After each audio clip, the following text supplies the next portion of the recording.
All right, guys, Genesis 22. This is, talk about the pinnacle chapter here in Abraham's life. Kind of been building up to it. So it's really interesting. One of the things you'll notice, I've always, for years, whenever I would read this chapter, there's one thing I notice, and that is, outside of the event of the crucifixion, this probably is one of the most emotional chapters in the entire Bible, and yet, at the same time, there's no emotion in the chapter. There's, other than the recognition of the fact that Abraham loves Isaac before he's commanded to give him up and offer him, you don't see any emotional language in the chapter. You don't see Abraham's emotions described. In other chapters you do. I mean, just prior you saw Abraham's emotion whenever Sarah wanted Hagar and Ishmael put out into the wilderness, remember? And it grieved him, it distressed him. And you'll see Abraham's emotions spoken of in prior chapters.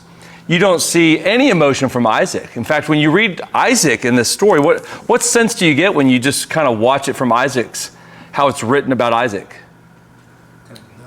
Kind of numb, almost like robotic. Just, there's nothing, there's no conversation, there's no emotion. You don't see emotion from God. You don't see God grieved that he did this or he had to do this or that there's no real emotion. Why do you suppose in a chapter that is one of the most emotional chapters, if you can think about the event, I'm assuming we all know this chapter about the offering of Isaac, the gift that God finally gives Abraham after all these years, and now he says, I want you to sacrifice him in a violent way, a violent sacrifice. And yet the author, as he writes this chapter, puts no emotion into the chapter whatsoever. Why do you suppose that is, just out of curiosity? What would be the reason for that? Culmination, destiny. Say that again? Culmination and destiny. Okay, you got to give me more than that, Kevin. Okay. What does that mean? He knew it was going to happen. The author? Abraham. Okay. So he knew it was going to happen. I see. So it was a culmination effort. Okay. He'd already given the efforts or the communication back to the guys that came with him to stay here. Yep. So he knew it was going to happen up there. So Kevin, are you saying that because he believed and trusted God, therefore there's no need for emotion? I guess that's what I'm saying. Okay, can we tease this out for just a minute? Because I want to talk about that for just for a minute. Can you trust God and grieve deeply and weep? Can you cry out to God and bleed droplets of blood and say, my God, why hast thou forsaken me? And still experience profound emotion, still knowing the Father, your life is in his hands. Can you do that? Yeah. So I think you can trust simultaneously as a human, have deep emotion. My question is, why isn't the emotion mentioned in the chapter? I think you're right. We're to a place of faith, but it's devoid of emotion here. What did you think, Mike? Complete yieldedness. Okay, I feel like that's a little the same what Kevin was saying here. What is it? So tell me, can you be completely yielded like Christ and still experience deep, profound emotion? Well, he was yielding his emotions as well. Okay, okay. Anything else? Not needed. It's not needed. Okay, what do you mean by that? I mean, the story lends itself for the emotion, to your point, right? I mean, what is happening, anyone can relate to. Right. And know what the pain is there. Does the author need to add more? Okay. Yeah. It's just not needed. I could see that. It's not needed. I think it's the stillness. Okay. It's the Saturday of the tomb. You're waiting for what's next. There's something about the silence of it. Yes. Okay. That's good. He trusted God. All right. He knew the outcome. He knew God had promised nations through Isaac. Yeah. And not that I wouldn't have emotions for that, but I mean, I don't think he ever really believed God was going to allow him to do that. Let me ask you guys a question in light of that, because I'm hearing a little bit of a similar theme in some of the answers. Let's go back again to the analogy I'm giving. I mean, Christ himself, who who trusted God better than any human has ever trusted God, yet experiences profound, deep emotion and anguish, and you see the emotion. So those two go hand in hand. We're not called to be devoid of emotion. trusting God does not equate to not feeling and experiencing and displaying emotion. Is it? I mean, if it is, then it's almost like the idea of being human. What does that even mean? That I'm supposed to, because I know the outcome, I'm not supposed to have any feelings about the process. I'm wondering, I think we all agree with that, like experiencing the emotions is part of what it means to be human, but it also has nothing to do necessarily with faith. I can have real faith, and yet it's not mentioned in the text. Yeah. Okay, did you have another thought, Kevin? Nope. Anyone else? Yeah, Chris? What about when it's a long shot? What about when, Moses... Got your second time here this year, and already you're about to give deep nuggets. All right. It's crazy. Maybe the author of Moses, when he was writing it, didn't fully understand the magnitude of it in relation to Christ's death, because didn't have the Bible and didn't know what was really to come. Okay. Maybe Moses didn't want to enter into those speculations. Yeah, possibly so. Long shot. Yeah. No, it's What about the facts speak for themselves? okay. In other words, we're reading into it all the emotions that are being added to it. We know what that feeling is. Okay. Sometimes you don't have to add those feelings because those are something that is meant for each individual, as opposed to trying to tell you how you should feel or what you should be feeling. Yeah. Yeah, that's a great answer. The two most common responses that scholars talk about, that's one of them. And that because it's so rich in just the facts themselves, the story itself with emotion, that it's a literary device. The reader is meant to stop and wrestle and feel the tensions of the story and ponder, like, why isn't Isaac saying something? Why isn't he resisting? Why isn't Abraham crying? And you're meant to be drawn into that story and bring in those emotions into the story. It's a literary device that you purposely remove emotion so that the reader can import emotion. So I think that's very valid in terms of just the way some literature is written, because what man would not feel? We would all feel the same things, would we not? What is Abraham feeling, by the way? It doesn't say, but we know, unless you're a psychopath. What do we know by virtue of being a father and being a man? What is he feeling? Heartbreak. Agony. Going through this. Has he already given up one son? Yeah, he basically sent him off into the wilderness with a canteen and a piece of bread. Right? He's sacrificed his son, arguably, right? Sent him off to the wilderness. Now here we go again. It's heartbreak. Here is the one that I was told would be the heir. I've already gotten rid of the original son, Ishmael, that I loved, thinking he might be the heir, but it's not. So now it's Isaac. Now I got to kill him, right? So there's heartbreak. But I know that God's going to bring him back, but I still have to plunge a knife into him. Even if I know, as Hebrews 11:19 says, that God will raise him from the dead. What does Abraham still have to do? Murder. He still has to plunge the knife.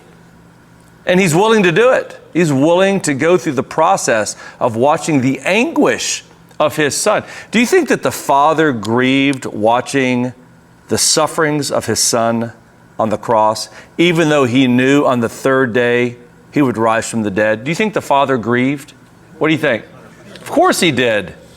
That's the whole basis of the New Testament, the Father giving his only Son. It was deeply grieving and emotional, the sacrifice that the Father would offer to the world by the giving of his Son. Just because you know the outcome does not mean you don't experience the deep anguish of what you have to go through.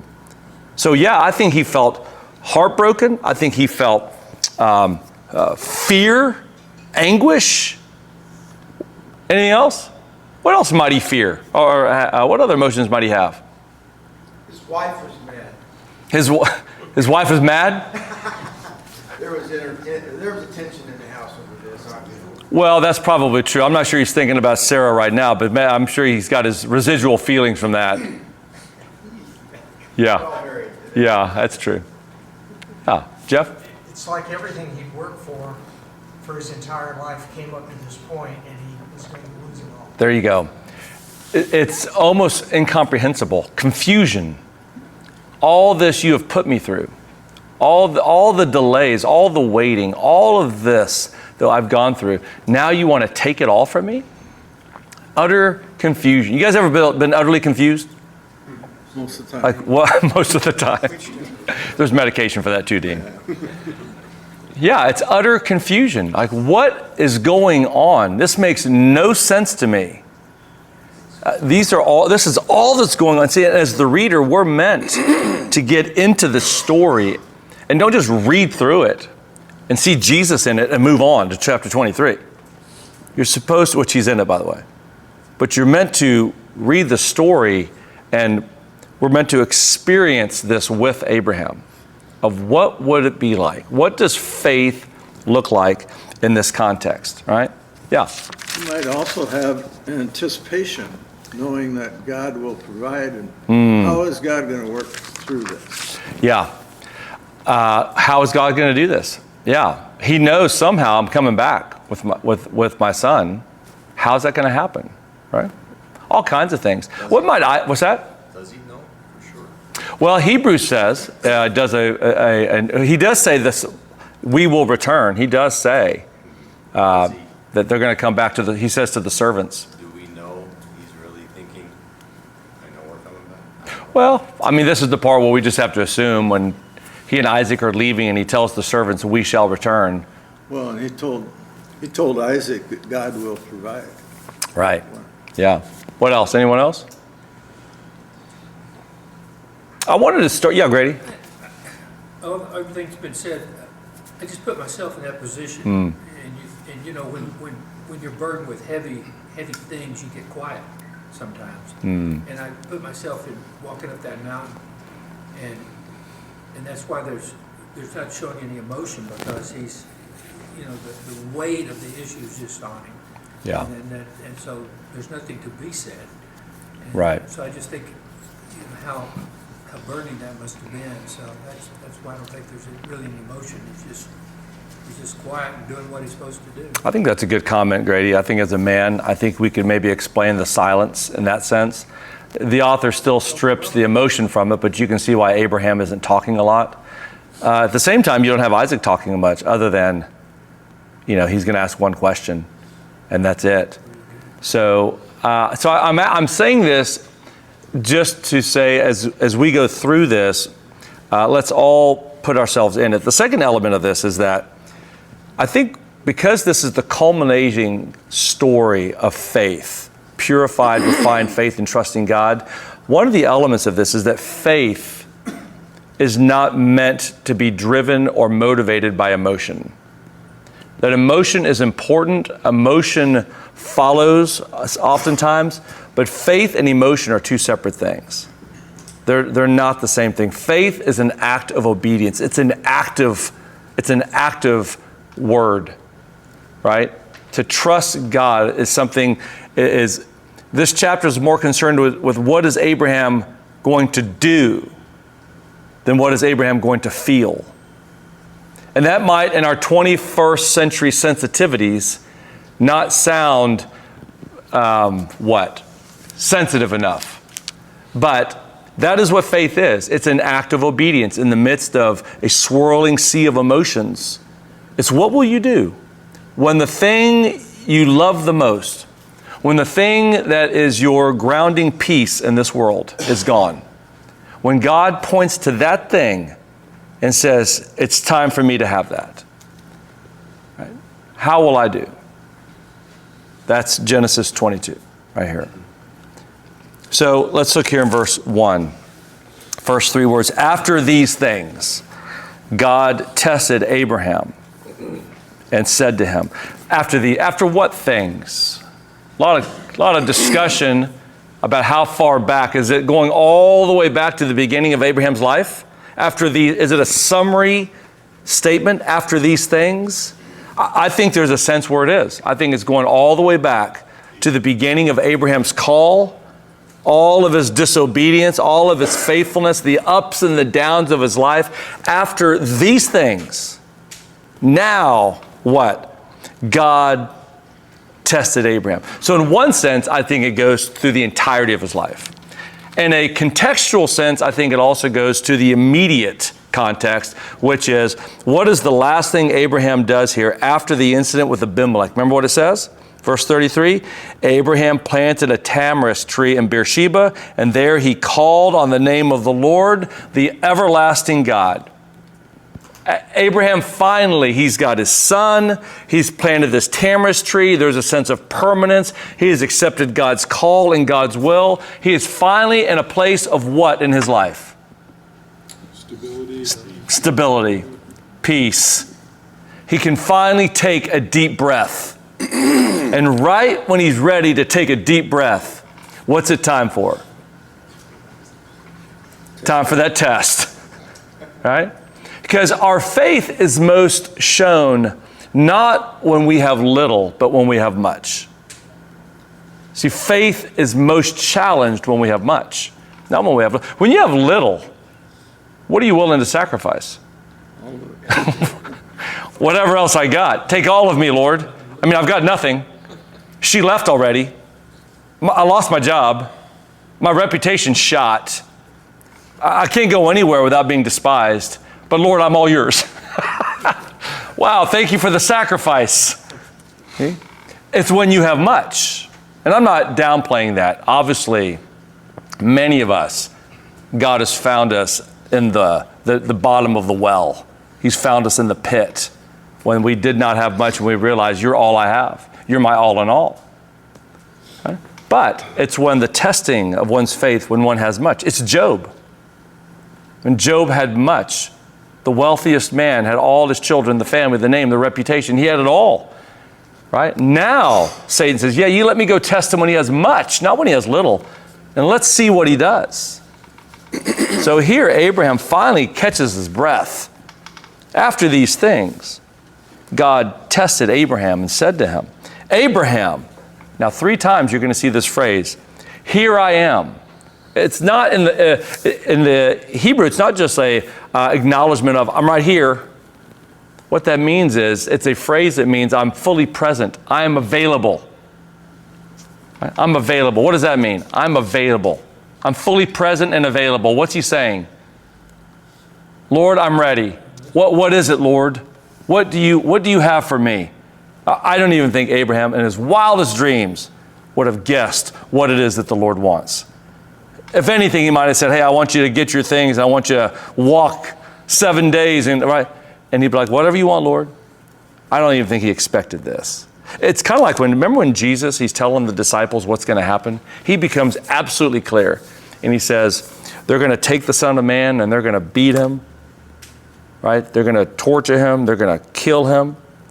And then on the 3rd day, the Son of Man's going to rise from the dead. I don't even think they heard that last part. All they heard was what? They're going to kill him. They're going to beat him. They're going to torture him.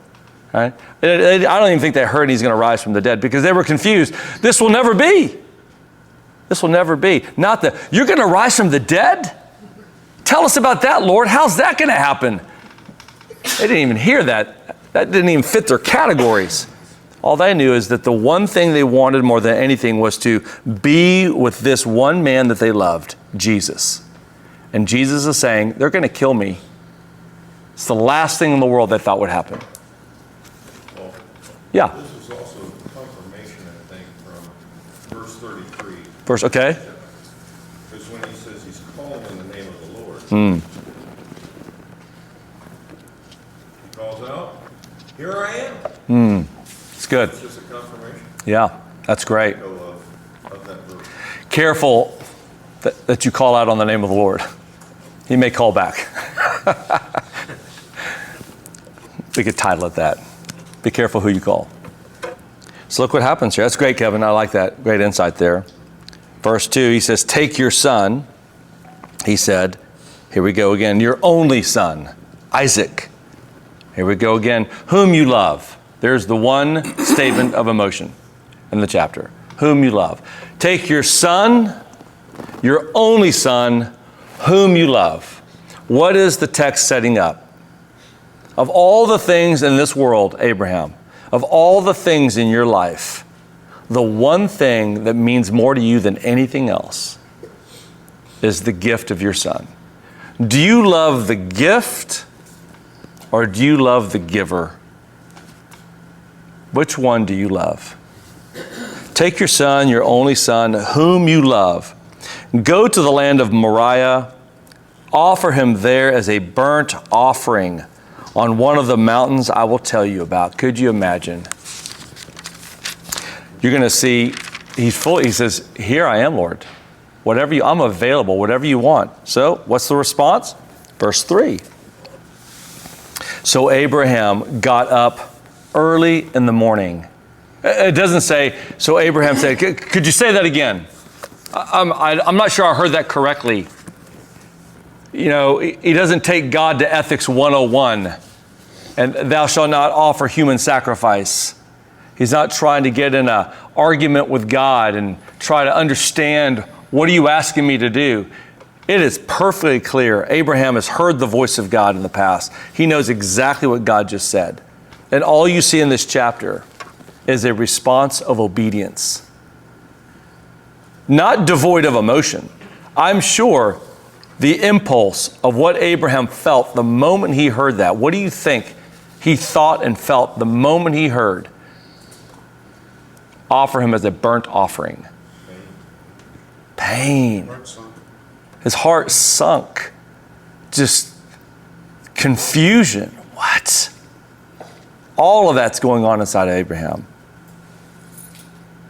But the text just says, so Abraham got up early in the morning. Andy, did you hear that? Early in the morning, he gets up, saddles his donkey, took with him 2 of his young men and his son Isaac.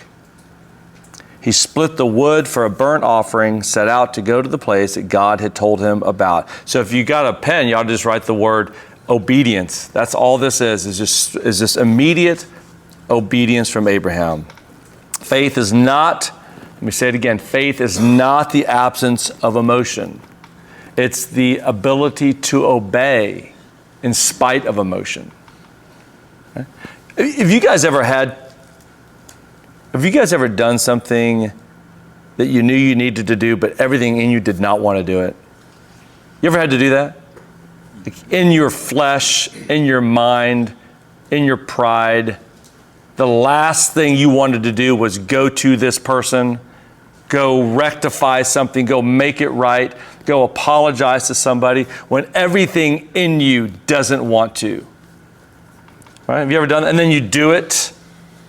And when you do it, there's just a sense of, you just know that you honored your convictions, you honored God, you honored your faith because you know it was the right thing to do. God is not concerned about the emotional part of it. God does not say, I want you to feel like apologizing. Did you know that? I want you to feel like it. Aren't you glad that you don't have to feel like apologizing? You just have to go apologize. You just have to go seek forgiveness, seek peace with one another. That's what you have to do. That's what he does. Verse 4. Look at the allusions here. On the third day. I've always wondered when I've read Genesis 22, how does a person who's Jewish not see it? How do you, as you go, there's so many allusions. How do you not see Jesus in the New Testament in Genesis 22? And the only reason I can come up with, the only way I can explain it, because they're so obvious, is that we have the Christian lens by which we see the text through. And so we're able to connect these dots and go, obviously there's the lamb and there's the sacrifice and the offering. All right, we see all this on the third day, all this language. But to a Jew, those categories don't exist. They don't have those same categories.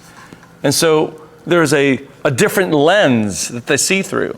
And we have to, in one sense, respect that God has not opened their eyes yet to see through that lens. But to us, you look at it and it's like, this could be a New Testament story. On the the rich young ruler who came to Jesus. He told him, well, then give away everything. I mean, how much do you love, like you said, the gift or the gift? Or the giver. Yeah, that's a great correlating text. That's really, really good. Because remember what it says after that, after Jesus, because the guy initially inquired, what must I do to gain eternal life? right? I've acquired everything else, by the way. I'm a rich young ruler. I've got it all. By the way, I'd like to get heaven too. What must I do to gain heaven too, so I can check my last box off? And remember what Jesus says first? Right? He says, what's the greatest commandment? Love the Lord your God. Right? Love your neighbors. I've done these things. Oh, have you? Okay, great. Let's go ahead and see if you've done those things. Now what? Let's go ahead and sell everything. Why don't you sell everything and give it to the poor? Right? Do you remember what it says the rich young ruler did after that? Went away sad. Sad. And I love the next verse. What was the next verse? For he had many things. What it should have said is, for many things had him. Right? For he had many things. To give all of that up. He loved the gift, not the giver. Yeah. It's like, as one of my favorite authors says, it's like the person who says, I love the rays of the sun, but I don't love the sun. It's impossible. You can't love that which the sun produces and hate the sun. It's an internal contradiction. If you're going to love the gifts bestowed upon us by God, then we have to love God more because he's the gift giver. Right? That's the idea. That's a great text there, by the way. So, on the third day, Abraham looked up. He saw the place in the distance. Then Abraham said to his young men, stay here with the donkey. The boy and I will go over there to worship. Interesting what he calls this. Then we'll come back to you. Abraham, it's interesting, sees this entire event of giving up your son as an act of worship. Why? The offering Isaac as a burnt offering. Abraham sees this as worship.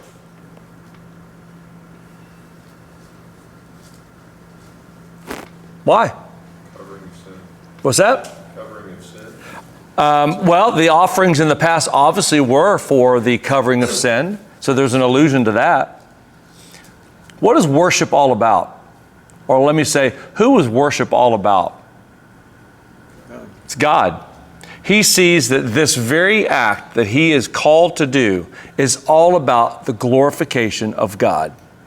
It's about the glorifying of God himself. Whatever it is he's asking me to do right now, whatever he's asked me to open my hands and release is an act of worship. No matter how painful it is, no matter how confusing it is an act of worship to say, here, O Lord, is your gift back that you have given me. In this context, how old is Isaac? 24. Is he that old? I think he's like 16, 17. Yeah, in dog years he might be. He's 16, 17 years old. God has given him on loan. I'm going to give you your son for 16 years. Now I want him back. He was old enough to resist. Well, we're going to see there, absolutely. And so Abraham realizes this is an act of worship. This is what's hard about this text. You know, sometimes as you read through this, you just almost feel angry. Like, how could God do this to somebody? How could God put someone through this? How could God simply take, even though it's his, how can you just, it'd be like me walking up to my grandson, Stone, who's got a brand new Buzz Lightyear, which is pretty cool, by the way. And I just walk up and I say, that's mine. And I just take it. It's time to see how much you love me versus you love Buzz Lightyear. And I just take it. You would be like, that's cruel. What are you doing, Walt? I'm teaching him a lesson. Okay? It'd be like, well, Walter, he's 4. That's not fair. He's 4. Okay, let's say your son's 16. And you just got him this beautiful car. And all of a sudden, out of nowhere, you just want to know, do you love me? I'll take that car back now. I'm glad you enjoyed it for a few months. That's mine now. You will not be driving this car any longer. Right? You would look at that and go, why'd you do that? I just want to grow him up. No, you're cruel. That's cruel. Right? There's a part of us that if you're in touch with the story, you just feel there's a confusion here. Søren Kierkegaard, the Danish philosopher, he wrote a famous book called Fear and Trembling. It's a famous work in philosophy. And the entire book is on this story. And he's got this great phrase he uses. He calls it the, what's he call it? The teleological suspension of the ethical. Yeah. And he's talking about the teleological suspension of the ethical. The suspension of the ethical is, I'm willing to do something that absolutely makes no moral or ethical sense. The sacrifice of my son, I'm about to suspend what is ethical. And it's a teleological suspension because the teleology, the purpose, the end for which I'm doing this is for some greater cause. And therefore, because God is the one that gets the glory, God is the one who's the giver of all gifts, therefore there are times that you suspend the ethical if in fact it is there to glorify God. Right? It's a fascinating phrase when you think about it, the teleological suspension of the ethical. I want y'all to use that today at lunch. People will think you're really smart. All right. Can I ask a question? Yeah. Because I'm struggling with how Abraham could both know he and Isaac are going to come back. Yeah. And that he's going to raise the knife and actually do it, because those two things don't congruent. Yeah. You know what I mean? Yeah. So I don't quite understand how those two things can exist there. Yeah. There is a paradox there. Yeah. I mean, that's meant to be there, Paul. I think you're wrestling with the right question. Somehow you can have the knowledge that God is good and that God will make all things right. And at the same time, he's asking me to do something that I have no idea how this is going to fit into his plan. All right? What's that? Part of my question earlier when we were discussing the whole idea, when Abraham says to the two servants, stay here, my thought was when he did that just so that they wouldn't have any chance to stop him from That's a great, I didn't even think about that. That's a great insight. They would be so horror stricken. You know, they might think Abraham at 100 years of age has lost his mind. He's a little senile, right?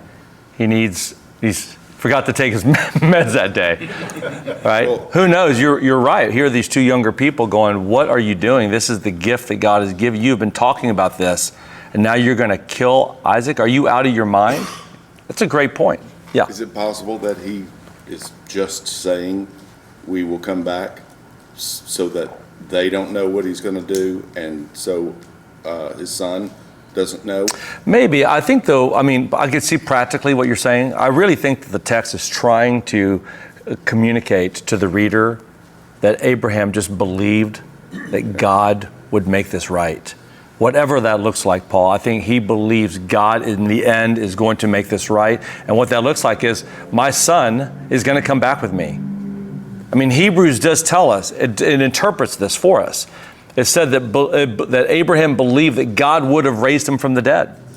It's what it tells us that. So we got to take that into the text here. So whatever Abraham is about to do, he just knows God somehow is going to let him return with his son. So let's keep going. I think these are great questions. So then, verse 6, Abraham took the wood for the burnt offering and laid it on his son Isaac. Look at that. I mean, he just laid it on his son. Here's Isaac. Just like getting on the altar, getting bound up, get the wood on top of him. It seems kind of prophetic to me that he made Isaac carry this, like Christ carried the cross. The cross, right. There you go.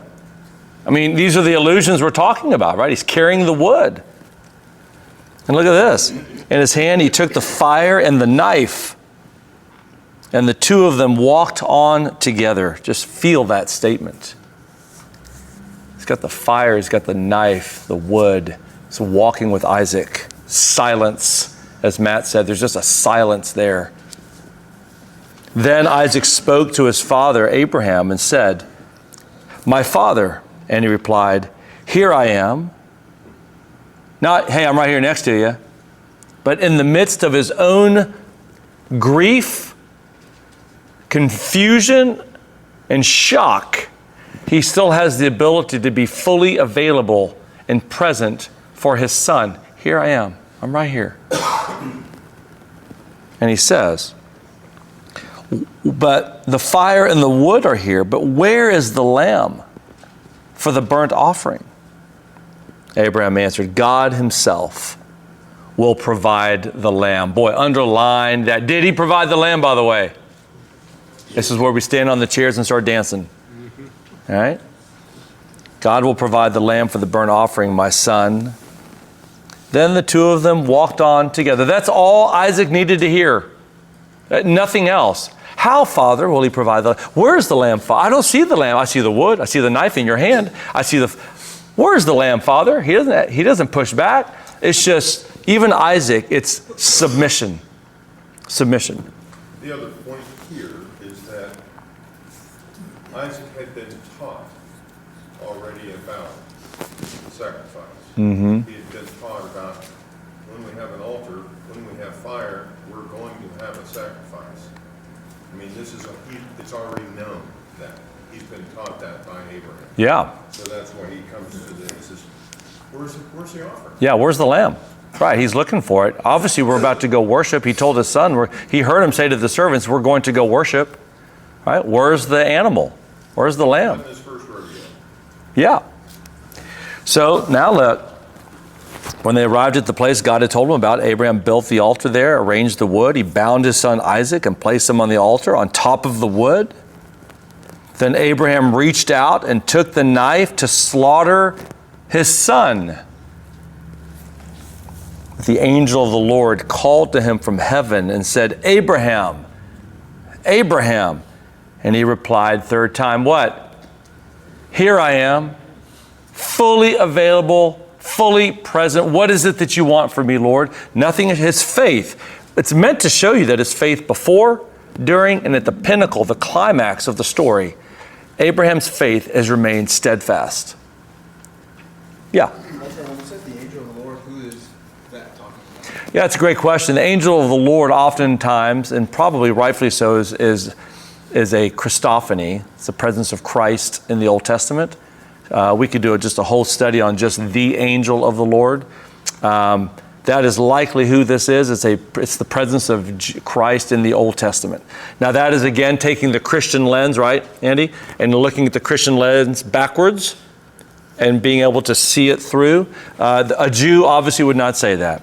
They would say the angel of the Lord would have been one of the superior angels, right, in God's council. That was God's spokesman, representative. We would see the angel of the Lord as a theophany. Hey, Walt, doesn't it differentiate at times saying an angel of the Lord versus the angel of the Lord? Yeah, that's right. And that's one of the arguments, Scott, that the angel of the Lord is a definite article. There is a particular person that represents the functions of God on earth, and that is this being, Christ. So that's right. So now we get to verse 12. Then he said, do not lay a hand on the boy or do anything to him. For now I know that you fear God. Now make a point here. He knows he fears God because what did God read? What did he see? He was willing. He saw the heart. What'd you say? His obedience. He's being obedient. Yeah, he's being obedient. That obedience for Abraham began in the heart. I'm going to do what God asked me to do, and it begins in the heart, and out of the heart flow all the issues of life. And he sees in the heart before he sees in the act.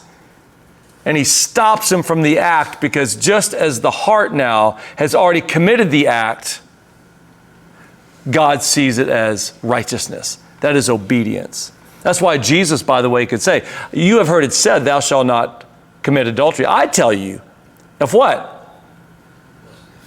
If you've lusted in your heart, you've done that. You've heard it said, thou shalt not murder. I tell you what? If you've gotten angry with your brother, you've murdered him in your heart. Because all of this begins in the heart. And so here, God looks at the heart and he realizes he's going through with it. Abraham's heart has consented to my will. And there is nothing that will stand between me and him. Even his son, his only son, the son whom he loves. Nothing will stand in the way of it. There's also an obedience of Isaac as well. Yeah, absolutely. It was total obedience. So then he says, for now I know that you fear God, since you have not withheld your son, your only son, from me. Abraham looked up and saw a ram caught in the thicket by its horns. So Abraham went and took the ram and offered it as a burnt offering in place of his son. Interesting, a ram. Where's the lamb?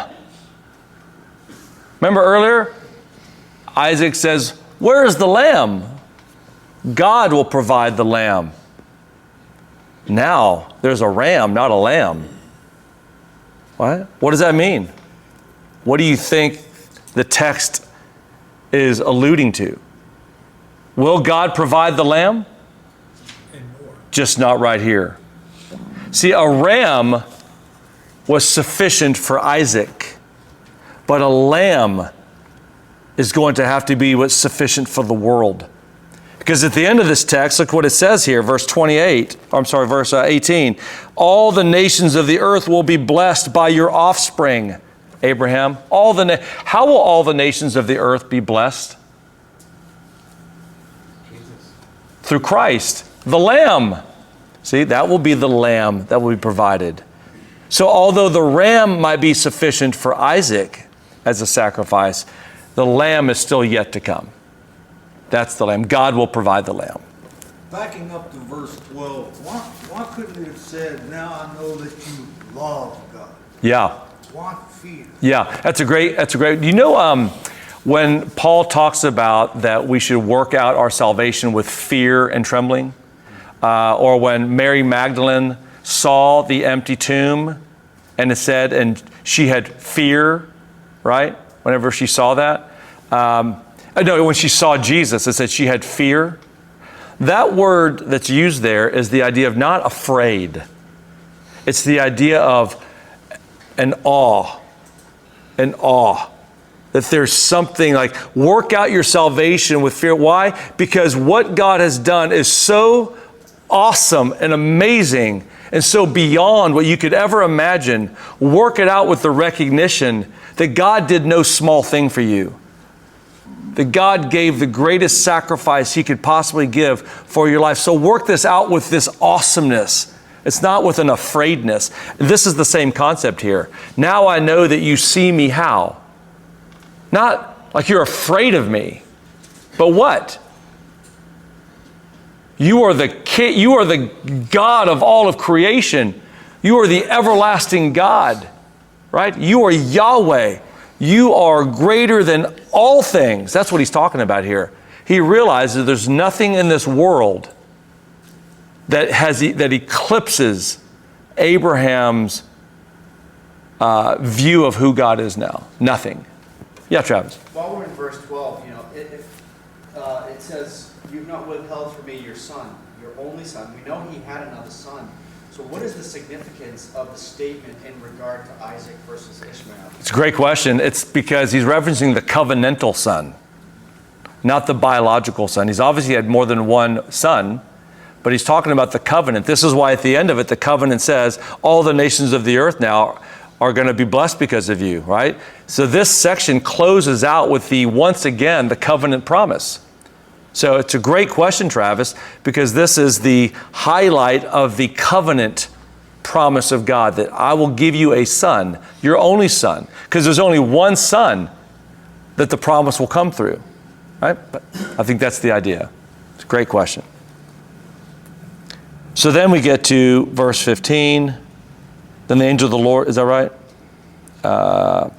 Yep. Then the angel of the Lord called to Abraham a second time from heaven and said, by myself I have sworn, this is the Lord's declaration, because you have done this thing and have not withheld your only son. I will indeed bless you, make your offspring as numerous as the stars of the sky, the sand of the seashore. Your offspring will possess the city gates of their enemies. And all the nations of the earth will be blessed by your offspring, because you have obeyed my command. Verse 19, Abraham went back, notice this, went back to his young men And they got up and went together to Beersheba. And Abraham settled in Beersheba. Did you notice who's missing? Who does it not mention? Isaac. It's just the men. Now Isaac leaves. I think the text leaves out Isaac to make a point. What's the point? Isaac is set aside. What's that? Set aside for God. Isaac is no longer the greatest gift. He's not the greatest thing. He's not Abraham's ultimate in life. God is Abraham's ultimate in life. And so now he goes back, and it doesn't mean that he didn't have a relationship with Isaac after that. I think they probably had lots of conversations after that. But in the text, it's making it clear. Worship has been done. God has been honored. God has been glorified. The covenant has been reestablished once again. And now Abram goes back down the mountain with his men. That's it. That Isaac is no longer at that lofty position like he was in the heart of Abraham before. It's powerful. What's the takeaway? Takeaway is there's all kinds of things in life that become our ultimate things. They become our ultimate things. And it's things and it's people. It's titles, it's possessions, all kinds of things become, and they create all kinds of fears and anxieties and pathologies in us whenever these things are challenged or taken. And we have to, like Abraham, open our hands and say, here I am. Here I am. Lord, whatever you need to take from me to make me what you need me to be, take it from me. Yeah, Bill. So in my humanness, as I've read through this several times, and, we all have sons, hopefully we do, did Isaac hear the angel of the Lord saying this to his father? What's your assumption there? Because how could Isaac ever trust him again? Bound on the altar, seeing his dad about to kill him. Yeah. There's just so many questions. Yes. Yeah. I wish I could give you the answers, Bill. And how Isaac felt. Right. Yeah. This is where you should just spend an hour one morning and write your questions, write your confusions, talk about I'm telling you, man, it's really fascinating when you begin to wrestle with the tensions. Because you're not meant to walk away with a nice, tidy bow, right? And they lived happily ever after. Who has any idea the trauma that was just put into Isaac that's going to affect the way Isaac moves forward now with his kids? You have no idea, man. God is not about creating an unmessy world for us, right? It's like this. Let me leave it at this. What is it going to take? I think, John Ball, you'll appreciate this. What does it take to go from, if I begin life with my kingdom, my pride, my glory, and my name, and God wants it to be about His kingdom, His glory, His name. What kind of a life does it take to exchange my pride, my glory, and my name for His pride, His glory, and His name? What kind of a life is required for that, do you think? Messy or clean? It's messy. And things have to happen. And questions have to be left unanswered. And we have to walk by faith and trust God. It's just the way life is. And someday, today we see in a mirror dimly, but someday, how will we see? Face to face. We will see clearly someday, right?